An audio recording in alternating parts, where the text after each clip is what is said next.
Este podcast é apresentado pelo Tecnoblog.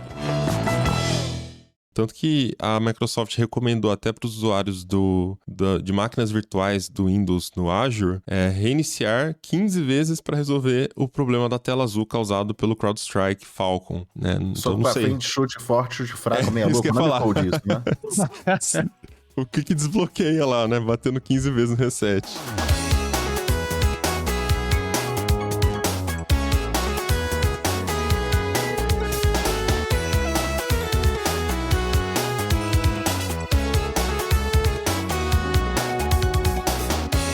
Olá, ouvinte! Seja bem-vindo! Está começando mais um episódio do Tecnocast. Eu sou o Thiago Mobilon. Eu sou Josué de Oliveira. E eu sou o Emerson Alecrim. O apagão cibernético em escala global pegou todo mundo de surpresa no dia 19 de julho. E diversos setores, como aeroportos e bancos, foram afetados, gerando bilhões em prejuízo. E o mais incrível é que tudo foi causado por uma atualização defeituosa que tinha meros 40 KB. No episódio de hoje, a gente explica a pane mundial que afetou milhões de máquinas com Windows e teve consequências até aqui no Brasil. Mas antes, não esquece de dar 5 estrelinhas pro Tecnocast no Spotify e Apple Podcasts. Segue a gente no seu app favorito e aguenta aí que a gente já começa.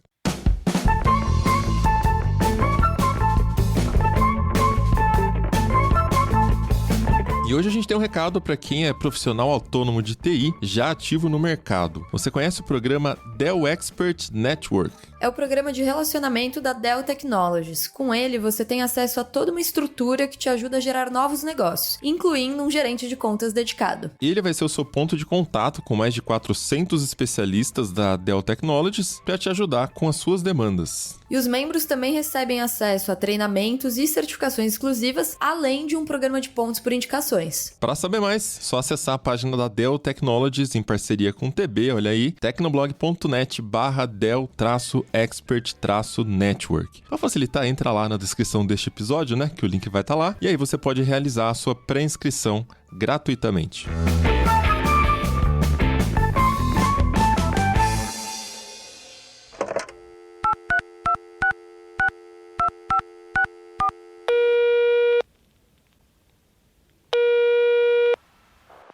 Caixa postal do Tecnocast. Você tem novas mensagens?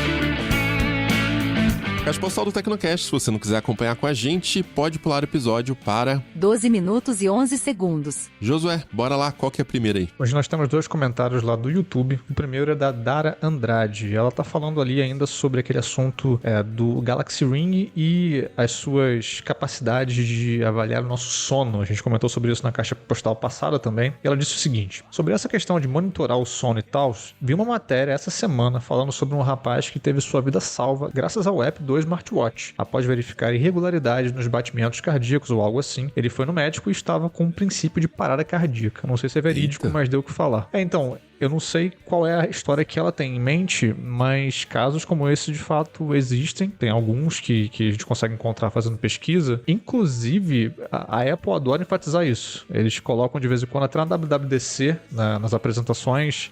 Não lembro se foi no ano passado ou retrasado, cara, mas eles abriram assim a apresentação, o Keynote, com um vídeo super bem produzido, afinal, Apple, né? De casos em que gadgets da Apple salvaram a vida das pessoas, né? E tinha lá casos que o celular apontou que a pessoa estava com um problema cardíaco sério, enfim. E eu peguei aqui um caso específico, tá noticiado na macmagazine.com.br. Não é de um rapaz, como ela falou no comentário dela, mas é um senhor já, um contador aposentado de 73 anos, estava usando um Apple Watch SE e de repente ele acordou e o Apple Watch estava marcando que ele estava com apenas 30 batimentos por minuto, que é um pouco baixo.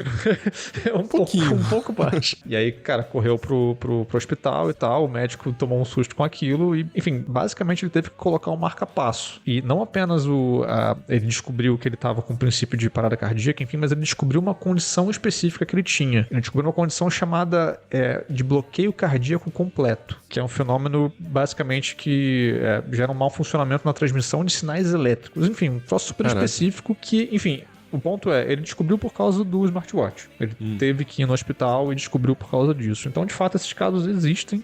A Apple gosta de fazer propaganda em cima disso e tá certo, né? Então, de fato, dá pra dizer que esses gadgets, eles podem, de fato, acudir pessoas em situações reais, né?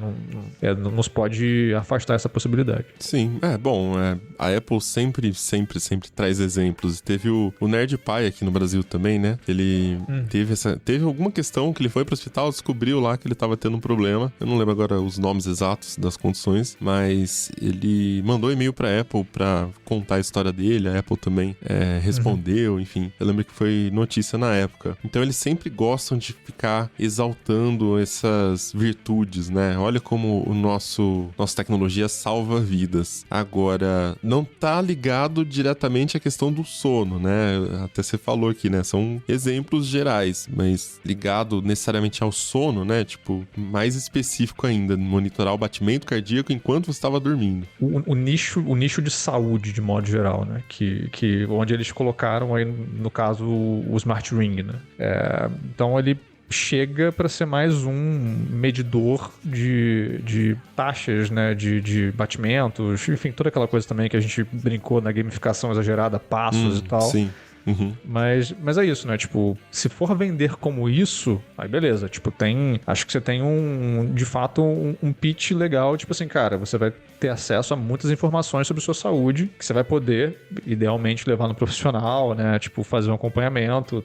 Se você conseguir realmente passar essas informações, dar acesso, enfim. E nesse sentido, de fato, o anel tende a ser mais interessante porque ele tá no seu dedo ali mais próximo, ele tá mais próximo da pele, não tem tantas camadas ali da alça do relógio, enfim. Então, nesse sentido, eu acho que ele tende a ser um dispositivo bem interessante. Falo da tecnologia em si. É de fato, se você só parar pra pensar no tanto de sensor que eles conseguiram colocar num anel, é um negócio meio impressionante mesmo.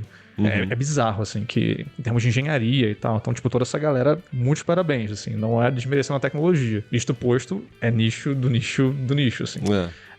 Então, não vai ser um produto de massa, a não ser que eles consigam colocar outras coisas, tipo NFC, pagamento, sei lá. Nem sei se isso é seguro. Acho que sim, também.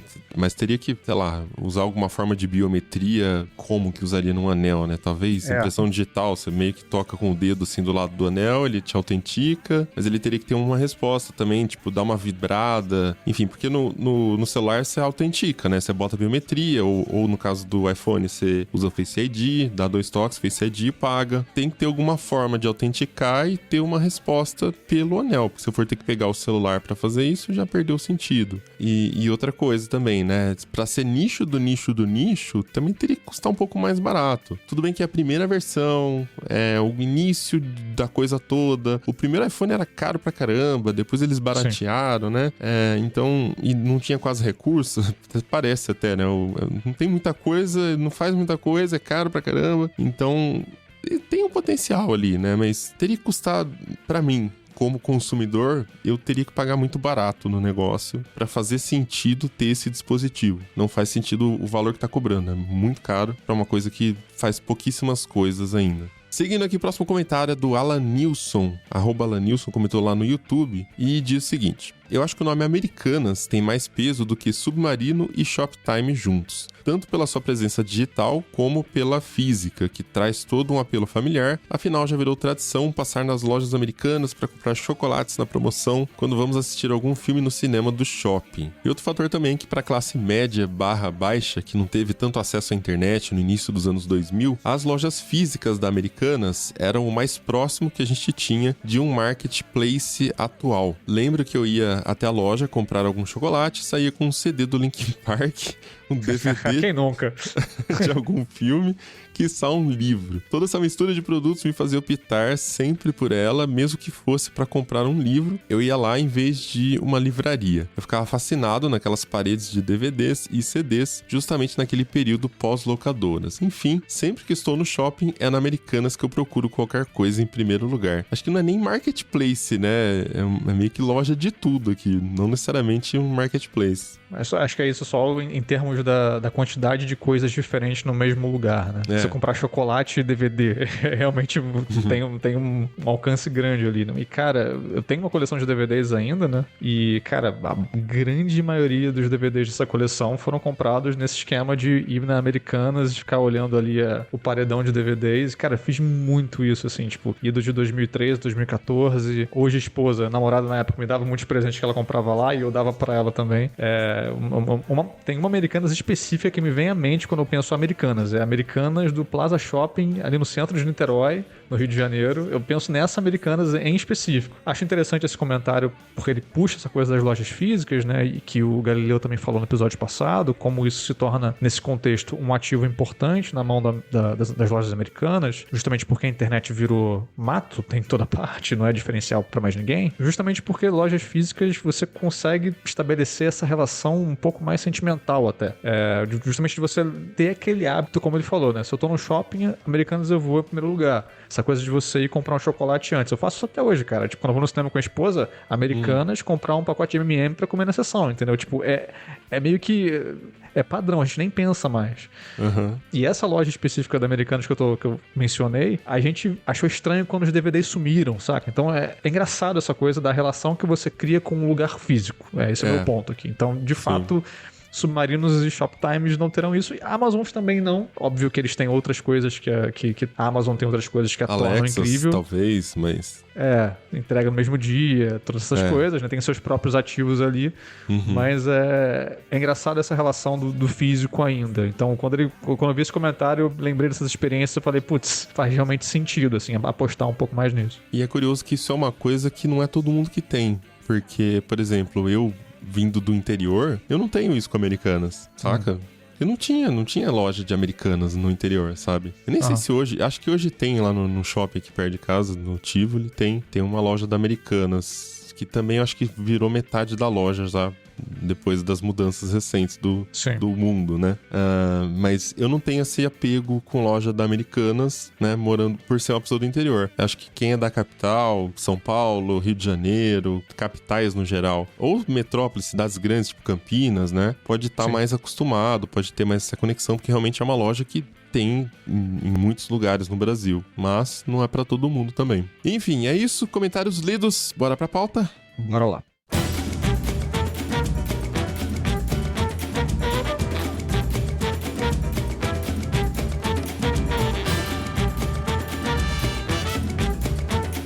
No dia 19 de julho, uma sexta-feira de manhã, inclusive, notícias sobre um apagão cibernético em escala começaram a pipocar. O problema começou a ser registrado durante a madrugada, onde computadores de empresas de vários ramos diferentes, bancos, emissoras de TV, supermercados, escritórios em geral também, passaram a exibir a famosa tela azul da morte do Windows. E segundo a Microsoft, o número de máquinas afetadas chegou a 8,5 milhões, o que equivale a menos de 1% de todas as máquinas com Windows, só que menos de 1% do Windows no mundo é coisa pra caramba, né? Muita máquina que usa o Windows nesse mundão. E entre os setores prejudicados, o que mais se destacou foi o de viagens. Milhares de voos foram cancelados ou atrasados durante a pane. Só a Delta Airlines nos Estados Unidos cancelou mais de 5.500 voos. Isso porque a normalização do problema demorou vários dias. Só na sexta-feira, cerca de 9% dos voos domésticos nos Estados Unidos já tinham sido cancelados. O que mostra pra gente, né, Josué, que o problema não era no seu PC positivo, era problema ali, computadores que geram um estrago maior do que simplesmente o nosso notebook pessoal. Exatamente, né? Computadores ligados a negócios e, em muitos casos, atendimento direto ao público, né? Por isso que gerou toda essa comoção. Essa onda bateu também no Brasil, embora com menos força, a gente vai explicar um pouco melhor isso mais pra frente, mas aqui, por exemplo, alguns bancos foram afetados, né? Então, vários relatos ali em redes sociais de problemas no Bradesco, Neon, Banco Pan e a XP Investimentos também foi atingida. Também foram registradas intermitências em sistemas de companhias aéreas, em alguns aeroportos, tipo Santos Dumont e Galeão, no Rio de Janeiro. E também teve relatos de serviços de energia e de saúde sendo prejudicados. No Hospital das Clínicas de São Paulo, por exemplo, um dos relatos vem de lá. As consequências, como você falou, né, duraram dias, né? Foi um encadeamento de problemas que se estendeu. Com isso, disso, as perdas financeiras também se multiplicaram, né? Tem algumas estimativas já saindo na imprensa, né? Por exemplo, a Parametrics, que é uma seguradora, estimou que a interrupção dos serviços pode ter custado em torno de 5,4 bilhões de dólares em receita e lucro bruto. E isso eles não estão contando perdas indiretas, como em produtividade, ou aquela perda de prejuízo de imagem à empresa, né? Porque, enfim, as pessoas não sabem o que está acontecendo. Então, teve um problema na Delta, os usuários vão culpar a Delta, né? Ou no hospital, ou em qualquer outro banco. Então, isso também gera perdas, de alguma maneira. Uhum. Então, o prejuízo foi muito grande. Eles estão calculando 5,4 bi, mas tranquilamente ultrapassa isso. E é engraçado que quando as pessoas começaram a ver, né, banco fora do ar, aí, pô, de repente uma coisa que não tem nada a ver com o banco, né, uma companhia aérea, ou um escritório de alguma coisa ali que a pessoa usa, qual é a ligação? Não tem ligação, então é um ataque hacker, tá rolando alguma coisa a nível global aqui, é o caos, né, o mundo vai acabar, a gente depende muito das máquinas, e não dá, né, o mundo não pode depender tanto dos computadores. Só que no final, foi um bug, foi uma coisa muito mais simples do que isso, né, não foi um ataque, foi um bug que afetou apenas o Windows, e tudo começou com uma empresa, a CrowdStrike, que é uma empresa de segurança, com certeza ninguém que tá ouvindo aqui, ou 90% dos ouvintes, não conhece essa empresa, nunca ouviu falar dela. Daqui pra frente a gente vai conhecer, cara. Daqui pra frente, marcaram o nome deles na história. Eles ganharam marketing, pelo menos, com essa história aí. Mas aí, como disse Josué aqui nos bastidores, né, a gente traz hoje o Thiago Ayub para participar da conversa, porque o Ayub é o cara que sempre surge quando tem alguma treta dessas, né Ayub? Você tava aqui para explicar pra gente o apagão do Facebook 2021, saiu tudo do ar, ficou uma tarde ali com o serviço do Facebook fora do ar, e aí tá hoje aqui também para ajudar a gente a entender os detalhes técnicos aí do que causou essa pane toda. E para começar, Ayub, eu já queria perguntar o básico, né? O que é a CrowdStrike? Como que uma empresa pode ter esse poder, né, de afetar tantos computadores do nada, assim? A CrowdStrike é o fabricante de uma solução chamada Falcon. É uma solução de proteção de endpoint, que é um nome super chique para falar o dispositivo que está na mão do usuário, na mesa do funcionário, no guichê de check-in de uma companhia aérea. Então a função dele é uma espécie de antivírus com esteroides. Ele faz, além de checagem dos arquivos, se eles são algum malware, ele também fica monitorando o comportamento do computador. Se tem arquivos indevidos sendo copiados, se alguém espetou algum pendrive indevido. Então, para além dos arquivos propriamente dito, ele monitora se existe algum comportamento anormal de algo que nunca antes foi catalogado. Então, uma espécie de Minority Report, vamos dizer assim, do time de segurança das empresas, que eles conseguem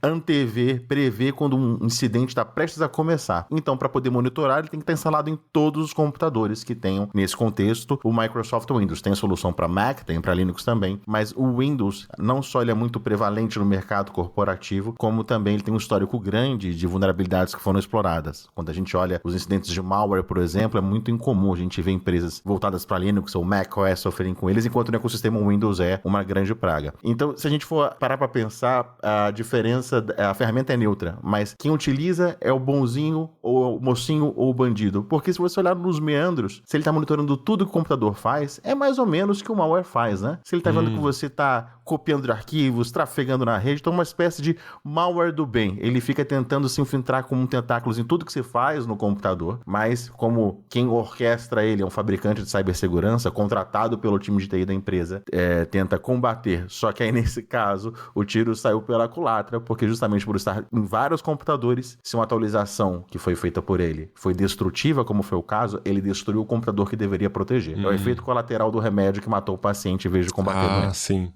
Mas qual que é a diferença disso para um antivírus normal? Porque eu sou da época do Node 32 ali no Windows, né? O que o Falcon faz que é diferente de um antivírus comum que a gente conhece para Windows? Ele fica monitorando, além do que o Node 32 faria, de ficar vendo os arquivos que estão sendo executados ou copiados, procurar por assinaturas e por padrões e falar, opa, já vi um arquivo antes parecido, isso é um vírus. Ele também fica monitorando ameaças novas. Então, tráfego incomum de rede, ou seja, aquele computador não costuma ter aquele tipo de tráfego, passou a ter, ele acha suspeito, ele pode alertar o time de segurança. Ele começou a perceber que existe uma cópia constante de arquivos. Qualquer arquivo novo é copiado para um local secundário. Isso é incomum, ele acaba detectando também. Felizmente, o que a gente se impressiona hoje no entretenimento com a inteligência artificial, ela já chegou um pouco na cibersegurança. Eu estava vendo uma solução do fabricante americano, que não é essa empresa, não é a CrowdStrike, e olha que case sutil. Eles descobriram que um telefone IP da sala de reunião do alto executivo dessa empresa, uma das 500 maiores empresas dos Estados Unidos. Toda vez que encerravam o uso da sala de reunião, tinha tráfego de e-mail vindo do dispositivo, aquela estrela que fica na mesa, que faz a ligação VoIP, que tem as caixas de som para fazer audioconferência. E a ferramenta de segurança de endpoints detectou que,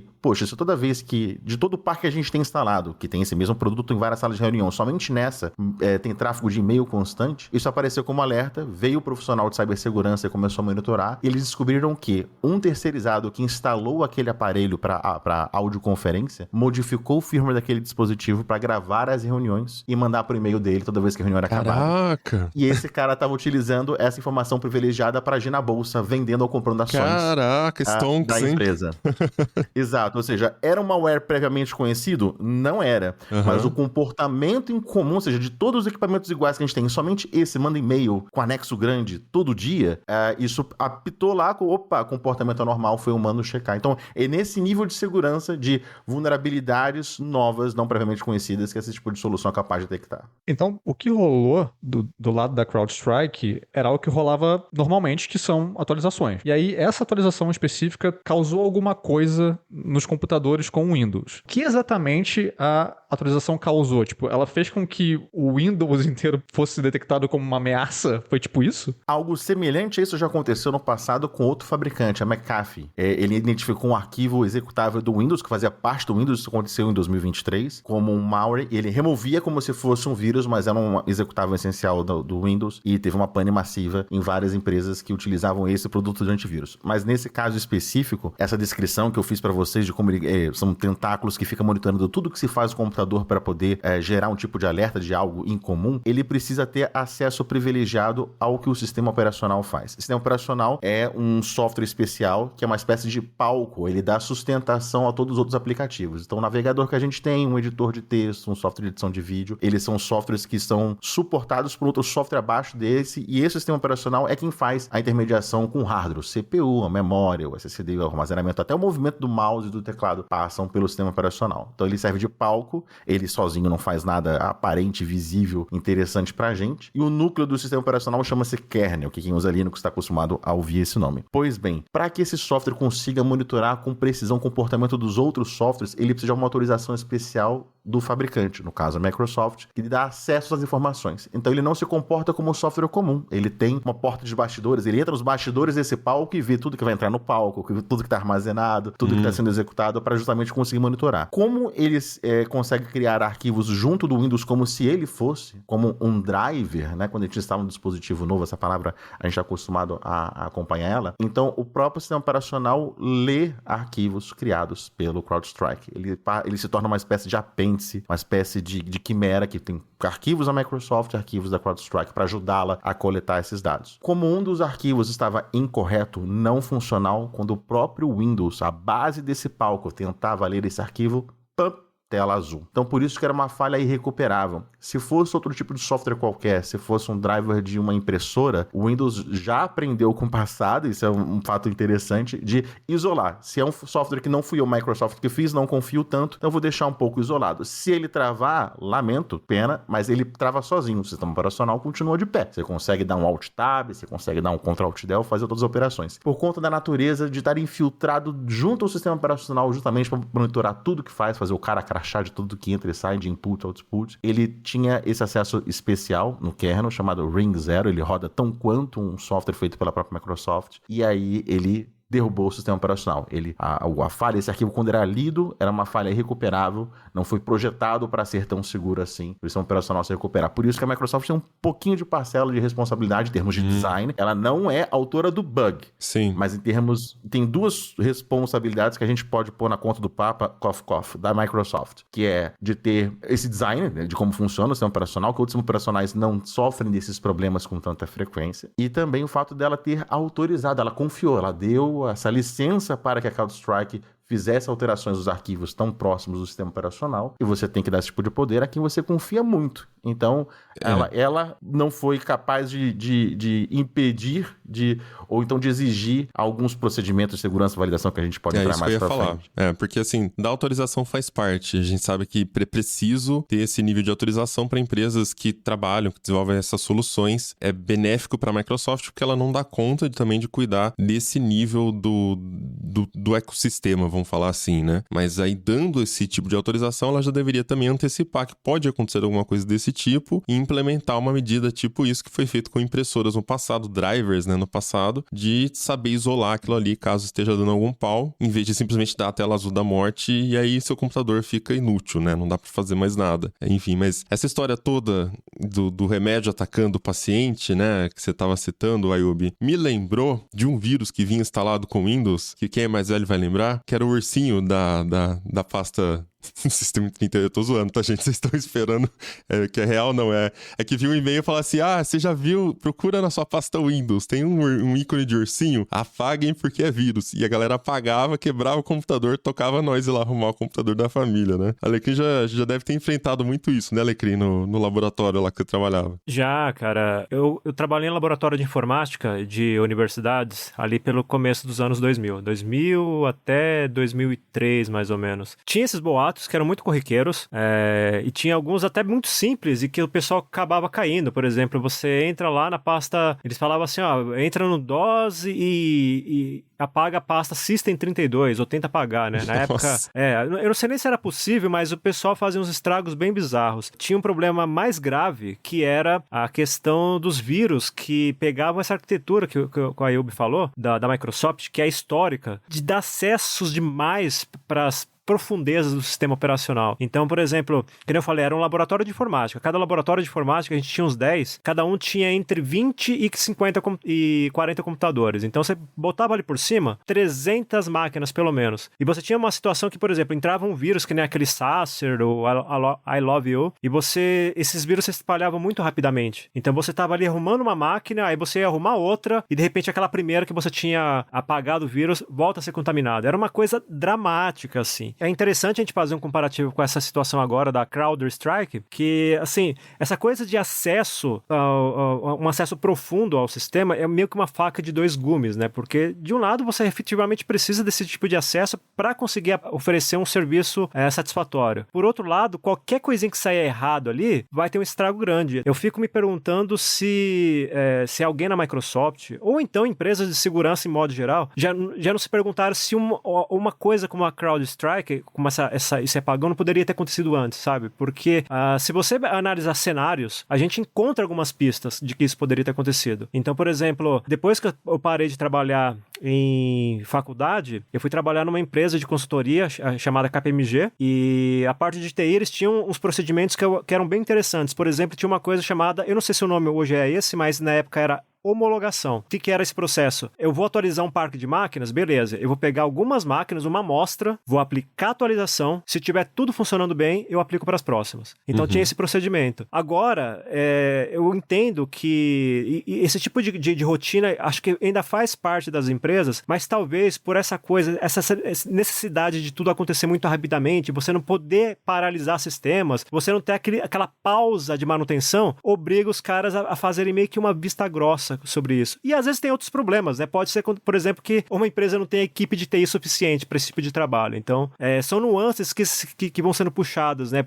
Com base nessa história. Eu não sei se eu entendi direito, até vocês podem explicar melhor aí, essa parte técnica, mas pelo que eu entendi, primeiro, a empresa falou que foi um arquivo de uma atualização de 40 KB que gerou esse dano todo, né? Olha, 40 KB. Eu acho que a galera hoje nem sabe o que é de tão pequeno que é para os padrões atuais, né? Então, um update que chegou ali e gerou esse estrago todo nas máquinas. E aí, a questão da homologação, pelo que eu li, a empresa desenvolveu um software, que esse software fazia as homologações automatizadas na nuvem. E aí ela confiou nesse software. E aí não foi acusado nada, e aí o update foi disparado para as máquinas e aí tava com pau, né? Então foi uma falha até no software que faz a homologação. É isso mesmo? Entendi direito ou tem mais algum detalhe técnico aí? Ou isso, ou sequer a homologação foi feita. Essa possibilidade existe, né? Existem, por mais que existem grandes empresas multinacionais, às vezes existe pressão de executivos, pressão de chefes, equipe estressada, equipe reduzida, o tal das demissões em massa. Então, essas composições e fatores humanos podem ter prejudicado a capacidade da empresa, do time, de seguir a homologação, que é uma técnica básica, né? E aí, são dois trens diferentes, uma rota de colisão, porque homologar, testar, toma tempo, mas uma ferramenta de segurança que protege contra malware apressa. Então, qualquer nova ameaça empresa, existe um afã, existe o desejo de ter atualizações rápidas. Então, para as empresas, por exemplo, que compraram um produto, de fato, qualquer empresa que vai trocar um software, por exemplo, ERP, né, que é o software que gerencia as notas fiscais, os estoques, sempre é uma migração traumática. Você leva de meses a anos e demanda dezenas de pessoas trabalhando. Porque se você muda de um software A para um software B, que emite as notas fiscais da empresa e houver um erro, você pode tomar uma multa do fisco. Então, são migrações que são feitas ao longo de meses ou até anos. Mas nesse caso, qualquer demora no processo de atualização, de homologação inicialmente pelo fabricante ou de instalação pelos clientes, isso aumenta a janela de oportunidade, aumenta a vidraça que os atacantes, os cybercriminosos poderiam usufruir. Então, do ponto de vista dos clientes, por que essas empresas, então, grandes empresas, como a gente falou, bancos, um dos maiores bancos varejistas do Brasil sofreu com isso? Ele não tem um processo de homologação, eu já fui fornecedor deles e sim, eles têm um criteriosíssimo, já passei por isso várias vezes. Mas eu entendo que eles também devam ter pressa de beber na fonte de uma empresa que é tida também algo relevante também. É uma empresa que tinha uma reputação muito boa antes desse incidente. Então eles querem captar o mais rápido possível atualizações desse software para poder fechar as oportunidades o quanto antes. Lendo aqui a explicação do Gil na matéria que ele publicou no Tecnoblog, a explicação da CrowdStrike, né, mas na matéria do Gil, eles dizem que as atualizações Rapid Response Content, que são essas atualizações para melhorar o sistema de detecção, né, elas são validadas pela CrowdStrike na nuvem e foi aí que aconteceu o problema. Devido a um bug no Content Validator, que é o validador de conteúdo, duas template instances passaram pela validação apesar de terem dados problemáticos de conteúdo. Então, parece que eles lançaram esse sistema de validação atualizado, entrou no ar há alguns meses e eles confiaram demais que o sistema estava funcionando perfeitamente, pode confiar no sistema para soltar as atualizações automaticamente, e nessas entrou esse arquivinho inconveniente aí de 40 KB, causou esse estrago todo aí no planeta. E pode ter também acontecido dessa sensação de que o arquivo é muito pequeno, de que ele seria proporcionalmente inofensivo, né? Pode ter acontecido algo nessa pegada também. Mas acho que o problema todo gira em torno dessa pressa que a gente estava falando aqui agora, né? Porque, que nem a Yubi comentou, a CrowdStrike funciona principalmente como uma empresa de endpoints, né? Ou seja, ela vai ali tentar proteger os computadores desktops, notebooks, os computadores que os funcionários das empresas usam efetivamente, né? E acontece que em muitas empresas, esses parques de máquinas são enormes. Você vai ter empresa lá com 1.000 máquinas, 10.000, e tem diferentes configurações. Às vezes você tem, por exemplo, para o pessoal que é de criativo, talvez eles tenham uma workstation, que são máquinas mais poderosas. Para o pessoal que fica, por exemplo, sei lá, no supermercado atendendo os clientes, pode ser uma máquina mais frágil. Mas você tem que proteger tudo. E você tem que tentar fazer isso de uma maneira coordenada. Porque se você, por exemplo, protege de um lado e depois só a semana que vem vai proteger outro tipo de máquina, você pode ter a sua rede comprometida. E aí o problema é esse. Para não evitar que paralisassem sistemas, eles fazem essa atualização que é muito rápida. Ela acontece dentro de um intervalo de tempo muito curto, e aí acaba não dando tempo de detectar eventuais falhas. Então, se, por exemplo, se essa atualização tivesse pegado, por exemplo, 1% de um parque de máquinas das empresas, o pessoal de TI teria verificado o problema e falava, opa, peraí, vamos tentar checar alguma coisa aqui, porque essas máquinas aqui, a nossa amostra, alguma coisa deu errada. Mas é muito difícil de implementar isso, principalmente quando a gente fala de empresas grandes, né, que tem centenas, milhares de máquinas. Então, eu penso que, assim, essa história toda acaba caindo naquela, digamos, filosofia dos acidentes aéreos. As empresas usam aquela tragédia como referência para que isso não volte a acontecer. Agora, no caso aqui específico desse problema, tem que saber se os agentes, se todos os personagens dessa história vão agir dessa forma. Porque não adianta, por exemplo, só a CrowdStrike modificar a sua forma de validar o software e, por exemplo, a Microsoft também não tentar mudar alguma coisa. Ou as empresas de TI, né, os departamentos de TI também não tentarem, de alguma forma, mitigar esse tipo de problema. É uma ação, você perceba que, assim, nesse tipo de problema, não adianta só apontar o culpado. Você precisa falar, beleza, a gente tem um culpado agora, mas o que a gente pode fazer? Porque nunca é uma solução que vai partir de um agente só. É sempre um ecossistema que tem que ser avaliado. Isso que eu ia perguntar, né? Porque também a gente já sabe, então, que Microsoft não foi a culpada direta, mas também foi, né? porque, beleza, se quer abrir então esse nível de autorização, tem que também montar o sistema operacional de uma forma que ele não vá dar crash, dependendo do que acontecer ali, né? Ele não vai dar tela azul e ficar inutilizável. Acho que ela aprendeu a lição, vai soltar alguma atualização, provavelmente para lidar com isso. Da CrowdStrike, de confiar demais ali no sistema de verificação, e, enfim, soltar esse update aí, que é um update tão pequeno, mas gerou esse problema todo, essa dor de cabeça toda. Agora, do lado do TI das empresas, vocês enxergam também responsabilidades, assim, né? O que eles poderiam ter feito para evitar isso? Esse update chegou automático na madrugada ou foi a galera que saiu passando ali para clicar no botão de cada uma das 10 mil máquinas, né, para atualizar? Como é que foi? A atualização automática, né, Alecrim? Sem intervenção humana. Assim, pode até ter alguma intervenção humana, mas geralmente eles trabalham num nível de automatismo muito alto, assim, porque envolve vários fatores.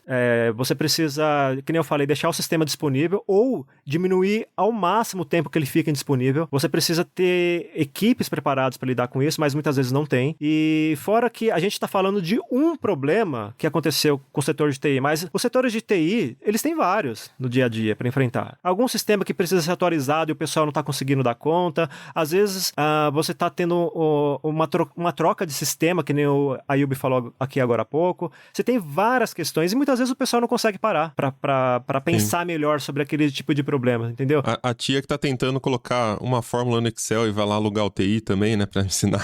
Cara... Olha, você pode falar com qualquer pessoa que trabalha com TI no nível de infraestrutura.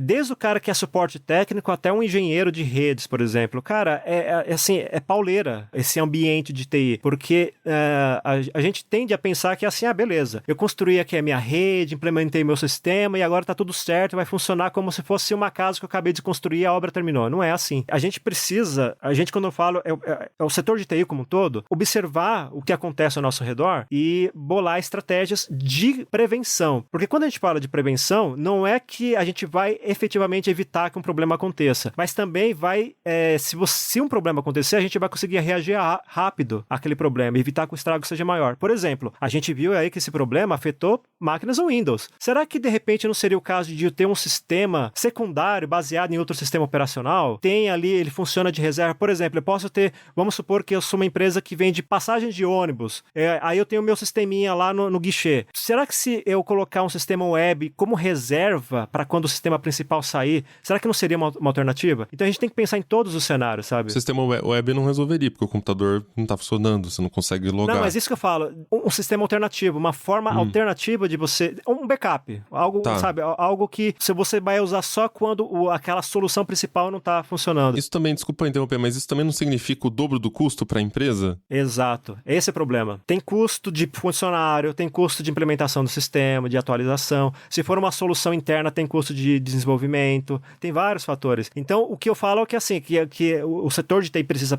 parar para pensar é o seguinte, o que eu posso fazer que está dentro das minhas possibilidades para sempre, eu não digo evitar o problema, mas, que nem eu falei agora há pouco, se ele acontecer, eu consiga ter pelo menos uma solução rápida, sabe? Então, são coisas que a gente vai pensando assim, porque é que nem, quando a gente teve a pandemia de Covid, estourou, se a gente olhar análises do pessoal que trabalha com cientistas de modo geral, eles já tinham modelos que previam que algo desse tipo poderia acontecer. Eu penso que em TI, acho que a Ayub consegue falar isso melhor porque tá mais envolvido nesse meio, mas acho que em TI também a gente tem que fazer essa lição de casa, sabe? Prever cenários ou pelo menos estudar o que acontece com nossos vizinhos, né? E usar aquilo como referência para não acontecer com a gente. Então, é uma coisa do setor, sabe? Não é só um culpado e a gente aponta o dedo para ele e aí ele, sei lá, pede desculpa e tá tudo resolvido, sabe? Tem que ser algo a ser pensado no macro. Mas como que faz essa conta, Ayub? Porque assim, como empresário aqui, a minha cabeça pensa da seguinte forma: beleza, você tem que ter um backup para manter funcionando, mas o custo do backup tem que ser menor do que o custo do problema que eventualmente pode acontecer. Então vamos supor, esse problema aconteceu pela última vez quando? Não sei, não lembro. Mas vamos dizer que a cada 10 anos vai rolar um CrowdStrike no planeta todo e isso cause um prejuízo estimado de X para essa empresa. X diluído em 10 anos, esse é o custo anual da empresa com esses bugs, né? Ou ou vamos dizer que tenha mais bugs aí, mas não bugs desse tamanho também. E aí a empresa fala assim, beleza, então vamos lá, todas as máquinas da empresa tem que ter um dual boot com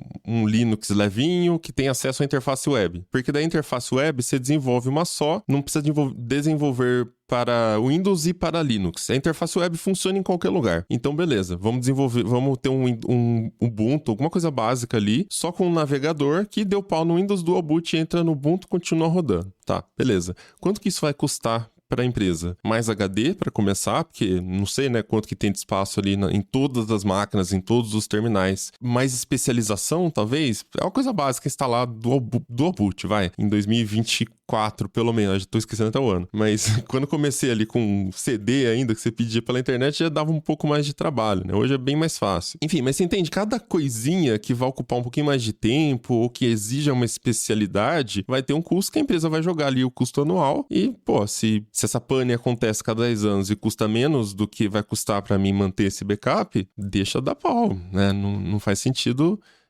gastar dinheiro com isso. Aí, Ubi, como é que funciona aí na parte das redes, né? Essas estruturas complexas que você acompanha também. O que você consegue enxergar de paralelo desse tipo? A resposta do how much, de quanto custa, depende de o quanto o TI vai ser nas empresas colocado no papel estratégico e não no papel apenas operacional. Eu vejo que muito departamento de TI é visto somente como despesa, não como investimento, e muitas vezes eu vou na empresa, acontecer alguma crise, eu tenho não só aqui com vocês no podcast esse papel de ser um cavaleiro do apocalipse, mas também no meu trabalho eu também visito empresas em situações de crise para tirar elas também. E eu vejo que, por exemplo, algum grande lançamento, assim, uma grande construtora foi fazer um anúncio na Globo com Faustão, e aí o site ficou fora, ou seja, eles pagaram milhões de reais pro Faustão falar o endereço.com.br e quando foi abrir o site, fora do ar. E aí me chamaram lá para poder socorrê-los, eu perguntei pro cara do TI, te avisaram disso? Não. Então a empresa faz lançamentos, contratações, expansões e não avisam o carinha da TI, que parece que ele tá embaixo da escada, que nem o Harry Potter, né? Na sala mais escondida, mais quente, mais despreparada. Então, as empresas que tratam TI dessa forma, como se fosse um prestador de serviço interno, não estão dando meio tempo e dinheiro, budget, para que esse cara traga essas respostas. Ele tem essa capacidade de trazer essas respostas. Às vezes, elas não são tecnológicas. Eu vi na imprensa um passageiro de uma companhia aérea na Índia mostrando um bilhete aéreo manuscrito. Sim. Quantas companhias aéreas atuantes no Brasil são capazes de fazer um avião decolar com papel e caneta? Eu tenho certeza que nenhuma. Eu tenho uma experiência nesse sentido, eu trabalhei apenas numa única empresa na minha carreira que não era TI com atividade fim, era um grupo de comunicação, tinha TV aberta, rádio, imprensa, e eu, como era responsável do TI dos jornais, jornal Missão Crítica, principalmente o impresso, tinha aquela coisa, 1h50 tem que estar na gráfica o PDF todas as madrugadas, não importa se tem guerra, se Angra explodiu, não importa, eu tenho que fazer que esse PDF chegue naquele local. Então eu montei essa operação, foi divertidíssimo, inclusive eu comecei até a torcer para um desastre acontecesse para pôr em produção, sabe? Que eu montei toda a infraestrutura, mas basicamente o que eu fiz, assim, em resumo, para dividir com vocês? Convenci a empresa a alugar um escritório separado em outro município, montei o parque mínimo, assim, o que eu preciso fazer pro jornal ir pra rua? A quantidade de computadores, comprei as licenças dos softwares, comprei link de internet redundante, até água estocada, o bebedouro e garrafões de água estocada eu mantinha lá, porque eu tava me preparando pra isso, pra incêndio, guerra civil, como é que eu faço a cobertura da usina de Angra explodindo? Eu preciso ter uma redação que sobreviva a Angra, né? Você montou um bunker, então, é isso? Exatamente. O local era segredo também, porque poderia ter greve de funcionários, por exemplo, então, ou seja, o local era segredo. Eu fiz uma espécie de manual de desastre, até o tamanho da fonte do manual era grande, pensando em alguém que fosse ler com uma luz ruim. Até o nível de detalhe que eu cheguei. Caixa de ferramenta, chave pilha, tudo. Eu me preparei para uma guerra. Então montei um outro escritório, consegui identificar na cadeia produtiva quem eram as pessoas-chaves. Eu deixei vouchers de táxi pré-pronto com essas pessoas-chaves para que eu pudesse acioná-las e elas irem para redação paralela. Eu comecei elas a dar telefone de enteada, vizinha, que eu preciso ligar para conseguir achar essas pessoas para poder mobilizá-las para ir para a empresa. Enfim, fiz todo um plano que felizmente a empresa estava disposta a bancar. Por quê? Eu respondi a resposta. Tem que ter certeza que 1h50 da madrugada, todos os dias tem um PDF na gráfica? Tem. Eu preciso de uma redação paralela. Eu preciso desse outro imóvel, eu preciso desses outros links de internet. Então eu fiz a minha lista de desejos e aí, qual foi a negociação? Se eles me negassem o item, eu falo assim, então não garanto mais que o jornal saia todo dia na madrugada seguinte. Então foi esse tipo de relação que eu consegui estabelecer com eles. E nessa linha do software livre que você citou, Mobilon, eu acho que a gente tem muito do que aprender nessa história com o software livre. Ele poderia ser mais utilizado,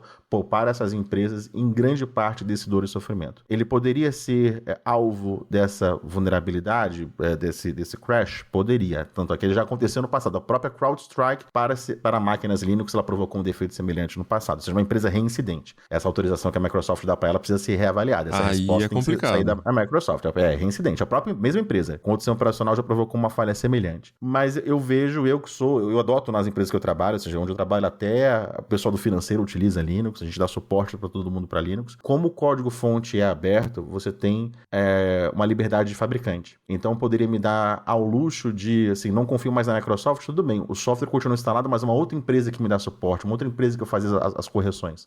É descolado o software do serviço. Então, pela diversidade do ecossistema Linux, até essa coisa, assim, todas as máquinas Windows são quase iguais, com poucas variações. No mundo Linux, tem uma variedade gigantesca. Então, às vezes, até alguns malwares têm um pequeno alcance por conta dessa diversidade. A agricultura conhece muito isso, né? Um dos desafios das pragas é como as plantas são clones uma da outra, né? O milho, né? Geneticamente, cada pé de milho é igual a um outro, quando vê uma praga, leva todos juntos. Na diversidade do mundo Linux, a vulnerabilidade tem diferenças de versões, tem diferenças de distribuições Linux, então o alcance que acaba acontecendo de uma vulnerabilidade, um defeito, era menor. Porque essa característica que você está citando do Linux também é meio que, vamos dizer assim, não é uma feature do Linux, né?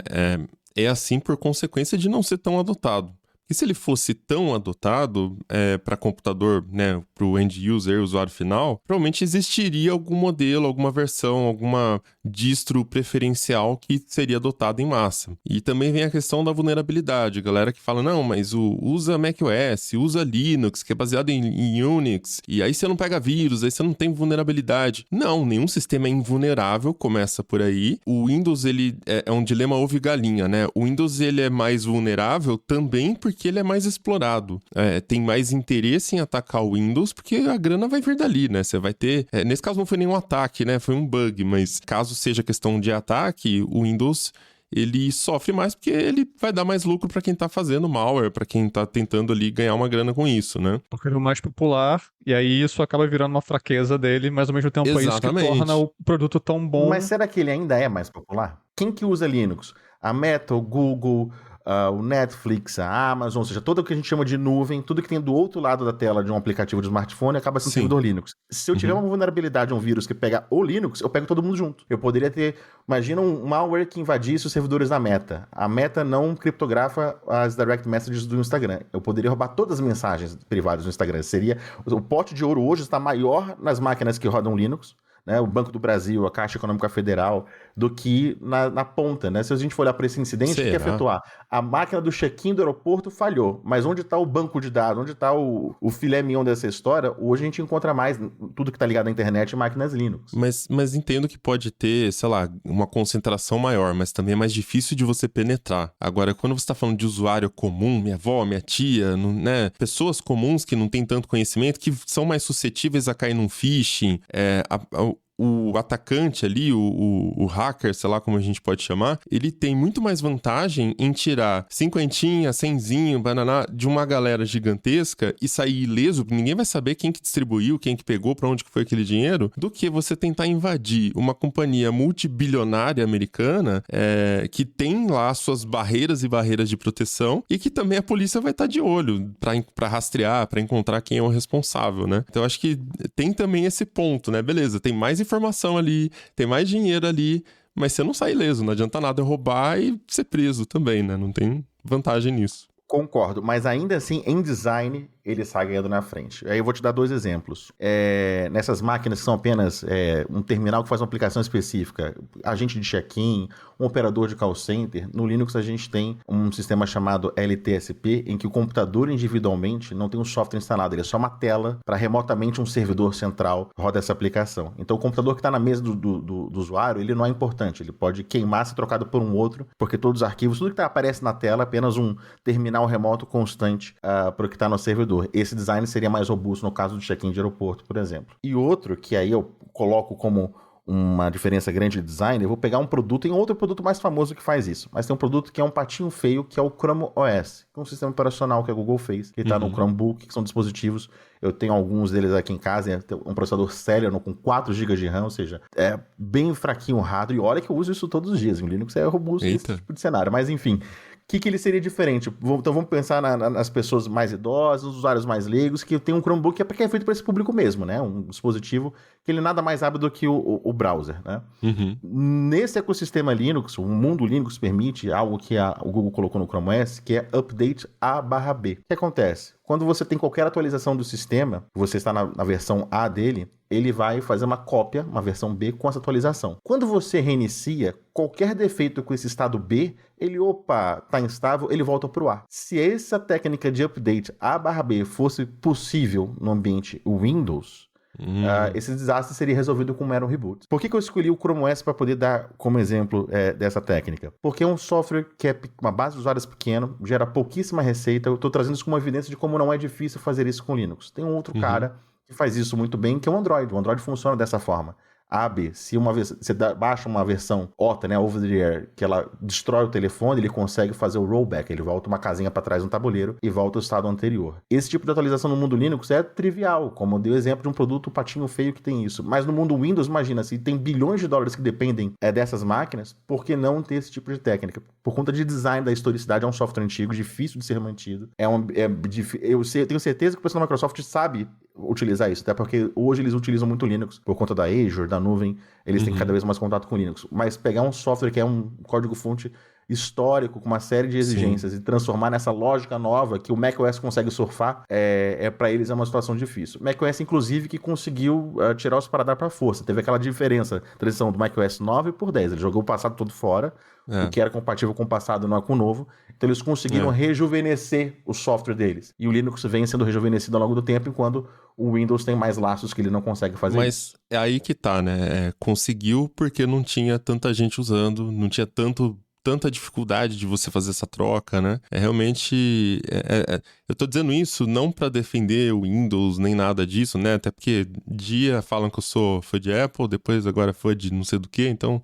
Enfim, é só... Tecnicamente, né, gente? É mais difícil para uma empresa que tem que dar suporte para tanto hardware, tantos usuários, tantos programas diferentes, né? Não é tão simples assim. Mas enquanto você estava falando do AB, Ayub, eu pensei, o Windows tem o modo de restauração lá. Ele tem o lance já de criar imagens e tal. Aquela coisa que eu acho que muita gente nunca usa, ele fica ocupando um espaço absurdo no HD, né? Mas ele tem isso. O que aconteceu nesse caso da CrowdStrike? Por que o Windows não conseguia simplesmente botar e restaurar a imagem que estava salva, né? Teoricamente, ele tem um método para resolver esse tipo de problema. Por que esse método não funcionou? Pra gente saber a resposta real, era só se a CrowdStrike explicasse efetivamente o que aconteceu. Não desse uma resposta rasa, né? Mas o que acontece é o seguinte, pelo que eu analisei da situação toda, fazendo uma análise das reportagens, da própria declaração da empresa a respeito, o que deu pra perceber é o seguinte,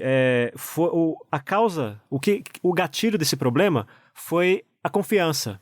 Então, houve uma confiança de, olha, a gente tá que nem eu falei, a gente conversou no começo do episódio, esse tipo de software tem um acesso privilegiado às entranhas do sistema. Então, e quando você tem esse tipo de privilégio, você tem que se cercar de cuidados e tal. Só que aqui não houve esse cercamento de cuidados. Simplesmente, talvez até por ser uma rotina, algo que acontecia, um tipo de atualização que acontecia com frequência, o pessoal simplesmente queimou algum meetup. Foi no automático. Então, agora, o que exatamente, o que fez o disparo do problema, a gente só vai saber se ou a Microsoft, né? Tanto a CrowdStrike ou a Microsoft falarem tecnicamente. Mas eu acho que eles não vão fazer isso por duas razões. Primeiro, que eles não querem sujar ainda mais o nome deles, né? E segundo, que dependendo do nível de detalhamento que eles derem, isso pode ser uma brecha de segurança. Agentes maliciosos podem eventualmente explorar esse conhecimento para tentar fazer algum ataque direcionado ou um ataque geral, né? Então, tem essa questão. Porque eu imagino que, assim, para causar esse nível de bloquear, tá botando o computador, já tá bloqueando, já tá dando tela azul, é porque o aplicativo já deve estar entrando ali no carregamento dos arquivos do sistema, né? Então, você não consegue nem carregar a camada de restauração de backup, porque pau já bloqueou antes, né? E aí não tem como mesmo. Tanto que a Microsoft recomendou até para os usuários de máquinas virtuais do Windows no Azure reiniciar 15 vezes para resolver o problema da tela azul causado pelo CrowdStrike Falcon, né? Então, só não pra sei. frente, chute forte, chute fraco, meia louco, não me disso, né?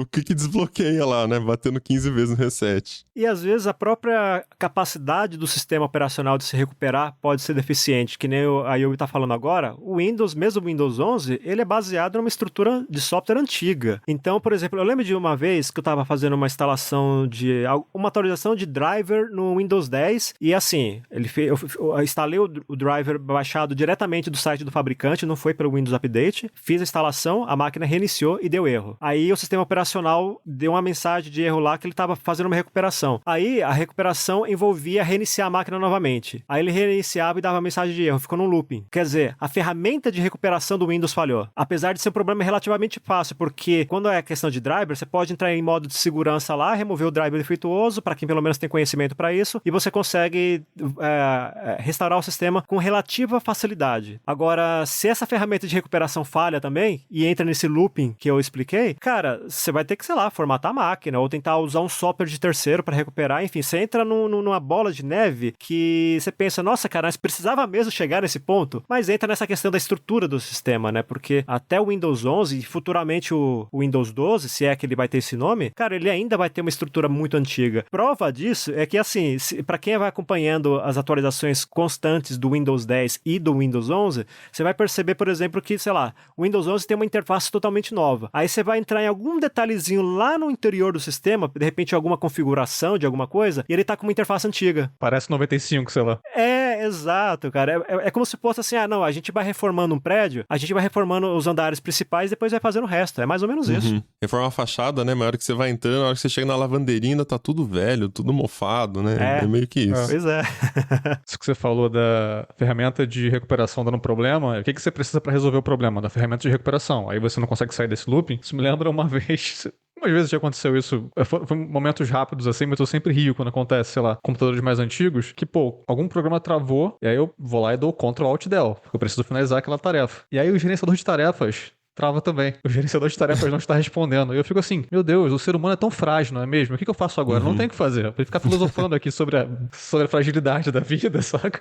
Então, o que você precisa para resolver? Opa, isso não está funcionando. Travou também. A questão que fica é quem gerencia o gerenciador de tarefas. Exato.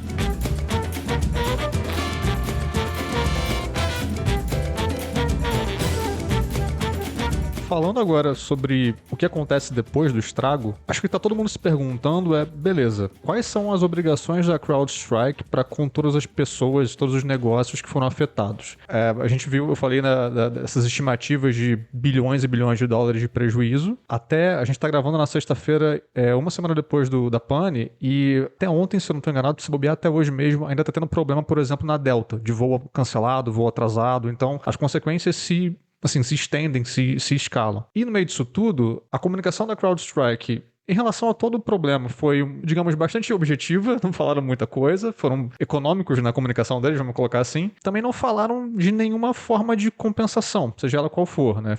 Teve uma história muito doida que eles ofereceram vouchers do Uber Eats para certos colaboradores ali, no valor de aproximadamente $10, o que pegou um pouco mal. Inclusive foram tantos vouchers que o Uber flagueou como fraude, porque era muita gente usando, enfim. Ok, ofereceram isso para uma galera que colaborou, eram vendedores, enfim. Mas o que se pergunta e as empresas que foram prejudicadas? E aí, o que eu queria jogar, Yubi, assim, nesse cenário de empresas que oferecem essas soluções globais com milhares de clientes, em que se você falha, muita gente falha junto com você, existe uma perspectiva jurídica séria para CrowdStrike, assim, e para outras empresas desse ramo em ocasiões assim? Ou tem alguma salvaguarda jurídica que eles podem se valer ali para falar, não, foi um problema técnico, a gente não garante o tempo todo. Enfim, eu fico me perguntando o que acontece agora, assim, como eles se protegem de processos que podem, sei lá, fechar a empresa, sabe? Existe um cobertor, mas eu não sei se ele é grande o suficiente para uma cama tão grande do caso que a gente está falando, né? Em soluções de segurança, e eu faço parte dessa cadeia produtiva, eu trabalho com mitigação de ataques de DDoS, a gente coloca nos contratos, eu vejo que empresas de antivírus, outras soluções, até de backup, inclusive, já vi esse tipo de cláusula, que explica o seguinte para o contratante, que você está nos contratando pelo esforço de. e não pelo resultado de. Então, você está me contratando pelo esforço de impedir que a sua empresa fique fora do ar para o ataque DOS. Você está me contratando pelo esforço de impedir que um malware sequestre, um ransomware sequestre a sua empresa. Mas ainda assim pode falhar. Então, no mundo offline é paralelo com talvez uma blindagem de carros, né? Eu não posso garantir que nenhum fuzil vai conseguir perfurar essa blindagem. Ou na jurisprudência brasileira, o paralelo é feito com a medicina, né? Você não pode processar um médico porque ele não foi capaz de curá-lo. Você pagou pelo esforço dele, com o melhor conhecimento dele, de atingir a cura. Mas ainda fazendo um paralelo com o médico, existe o erro médico, ele é compensável. Quando não é uma questão de ele não ser capaz de curar a doença, e sim dele ter cometido um erro, uma imperícia e ter te prejudicado. E aí nessa coluna da planilha de problemas que a gente está. Porque se fosse um ataque cibernético de um oponente, de um ofensor que utilizasse uma fragilidade do produto e tivesse esse êxito mundial, mais famoso que os Beatles agora, né? Não tem essa história que Beatles é mais famoso que Jesus. Agora esse incidente vai ser mais famoso do que os Beatles hoje em dia, né? De tão grande que ele foi na imprensa internacional.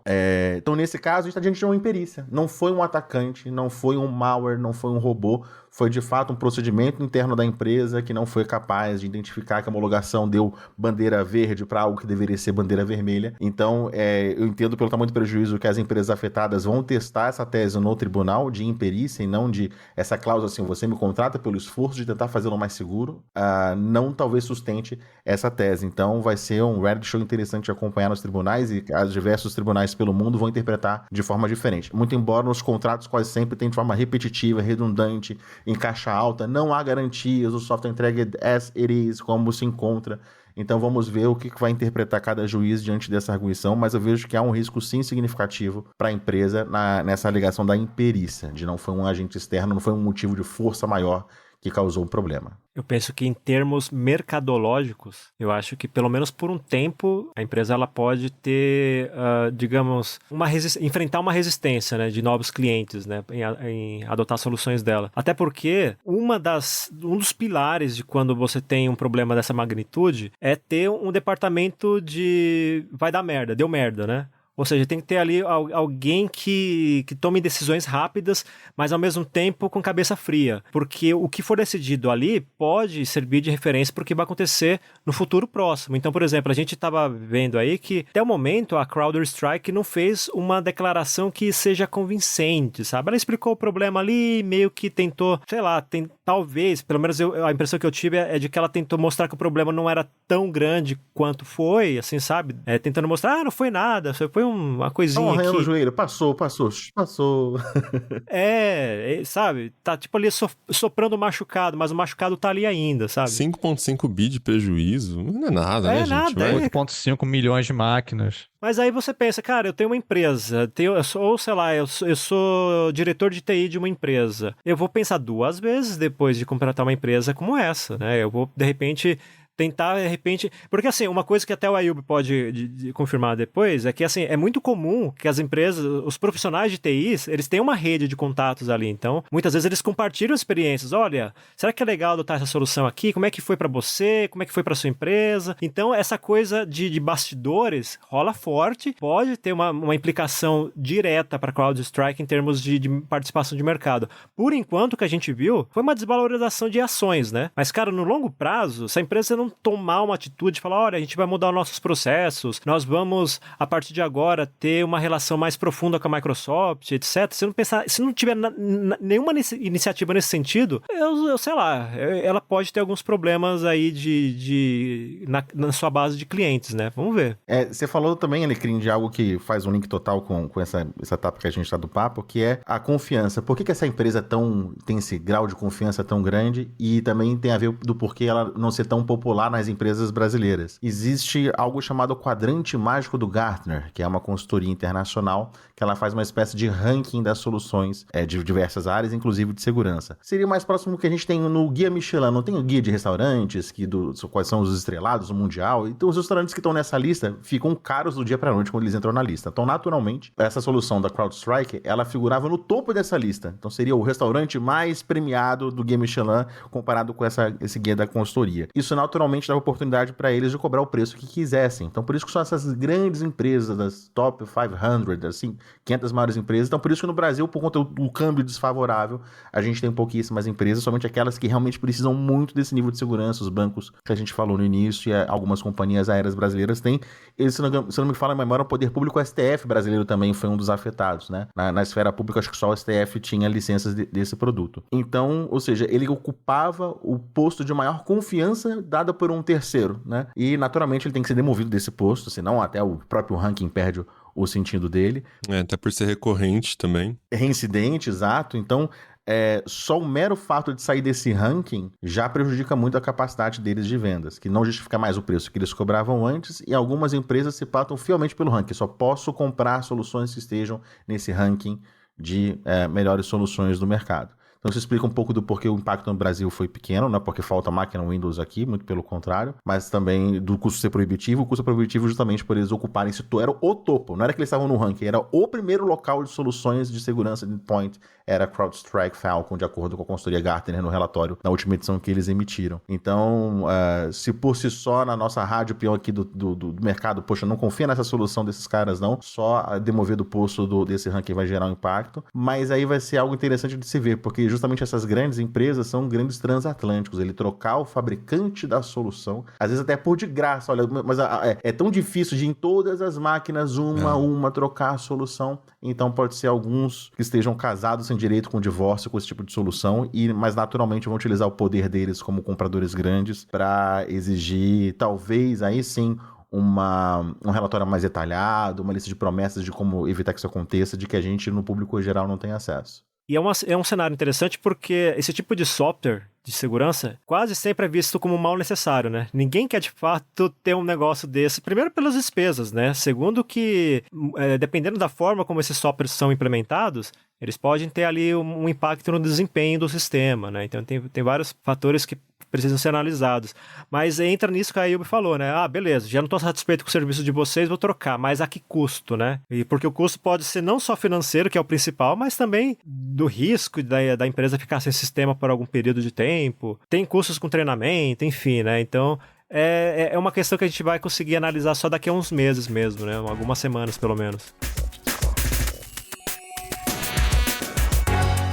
Então é isso, estamos chegando ao final de mais um episódio do Tecnocast. E aí, conta pra gente, você sofreu com as quedas, né, geradas pela CrowdStrike? Você teve algum problema aí com o banco? Ou então, se você trabalha em alguma empresa que, né, quem sabe trabalha no TI e teve que lidar com essa questão toda, manda pra gente seu comentário, pode mandar até como anônimo pra gente ler o relato aqui no próximo episódio, comunidade.tecnoblog.net, ou manda lá no Telegram, só entrar no grupo Caixa Postal Tecnocast, e no WhatsApp o grupo tá na descrição deste episódio. Ayub, só agradecer de novo a sua participação, trazer pra gente aí esses detalhes, né, dos problemas técnicos. Aproveita e dá pra galera aí seus canais, quem quiser conhecer mais seu trabalho também. Bom, eu falo bastante sobre a internet propriamente dita e sobre os bastidores da tecnologia, com essa visão um pouco diferente que eu pude dividir com vocês. Estou me especializando em ser o cavaleiro do cyberapocalipse, né? Toda vez que tem alguma coisa nesse sentido eu apareço por aí. Mas no Twitter, no LinkedIn, no YouTube, no TikTok, no Instagram, sobre o nome @ayubio, AYUBIO. Eu produzo bastante conteúdo para poder dividir o conhecimento e divulgar o lado certo, o lado da boa vibe da tecnologia. Maravilha, se quiser continuar o papo com a gente em todas as redes, é só acessar lá @mobilon.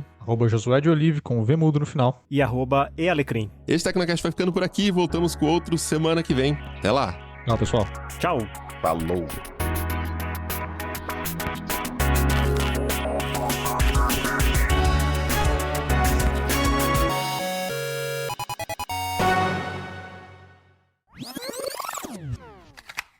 E este Tecnocast foi produzido pelo José de Oliveira, foi editado e sonorizado por Ariel Libório e a arte da capa é do Vitor Pada.